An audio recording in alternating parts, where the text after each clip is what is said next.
ባንክ ቤት መሄድ ሳይጠበቅባችሁ ስልካችሁን ብቻ ተጠቅማችሁ እንዴት የባንክ አካውንታችሁን ከናሽናል አይዲ ጋር ወይም ከፋይዳ ጋር እንዴት ማያያዝ እንዳለባችሁ በዚህ ቪዲዮ አሳያችኋለሁ።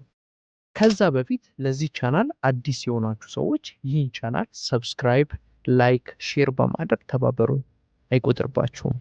በመጀመሪያ የምታደርጉት ነገር ቢኖር ሞባይላችሁ ውስጥ ወደሚገኘው የክሮም አፕሊኬሽን ትሄዳላችሁ። በመቀጠልም ሰርች ባሩን በመንካት አሁን የምጽፍላችሁን ቴክስት ወይም እናንተ ሰርች የምታደርጉት ሲቢ ናሽናል አይዲ ብላችሁ ሰርች ታደርጋላችሁ። ከዛም ልክ እንደምታዩት ይህን ፊውቸር ያመጣላችኋል። በመቀጠልም ናሽናል አይዲ የሚለውን ትነካላችሁ። ከዛም ልክ እንደዚህ እንደምታዩት ይህንን ፊውቸር ያመጣላችኋል ማለት ነው። በመቀጠል የአካውንት ነምበራችሁን ትጽፋላችሁ እዚህ ላይ።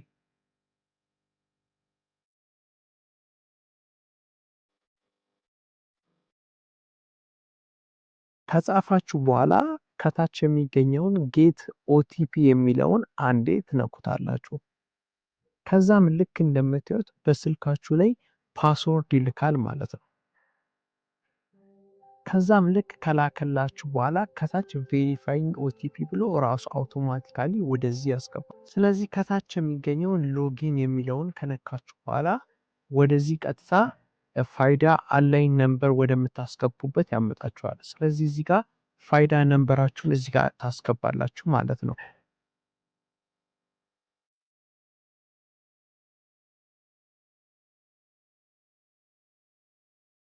ካስገባችሁ በኋላ ሴንድ ኮድ የሚለውን ትነካላችሁ።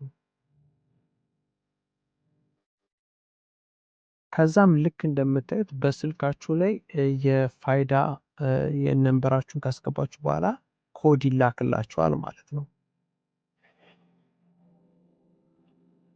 ልክ ያን ኮድ ካስገባችሁ በኋላ ወደዚህኛው ፔጅ ይመራችኋል። ከዛም እንደምታዩት ቼክ ዩር ኢንፎርሜሽን እያለ ነው። ስለዚህ ቼክ እያደረገ ነው ማለት ነው። የተወሰነ ሰከንድ ትጠብቁታላችሁ።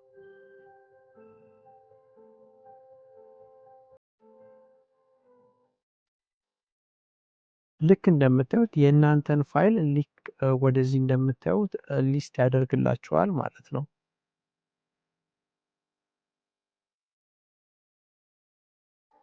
ይህ ትክክለኛ መሆኑን ካረጋገጣችሁ በኋላ ከታች አክሴፕት ኤንድ አፕዴት የሚል አለ። እሱን ትነካላችሁ ማለት ነው። ልክ እንደምታዩት አፕዴት ኮምፕሊት ብሎ ፔንዲንግ አፕሩቫል ይላል። ስለዚህ ኦልሬዲ በዚህ መንገድ መጨረስ ትችላላችሁ ማለት ነው። የዛሬው ቪዲዮአችን ይህንን ይመስላል። ከተመቻችሁ ላይክ፣ ሼር፣ ሰብስክራይብ በማድረግ ተባበሩኝ። ማንኛውም ጥያቄ ካላችሁ ኮመንት ስር መጠየቅ ትችላላችሁ።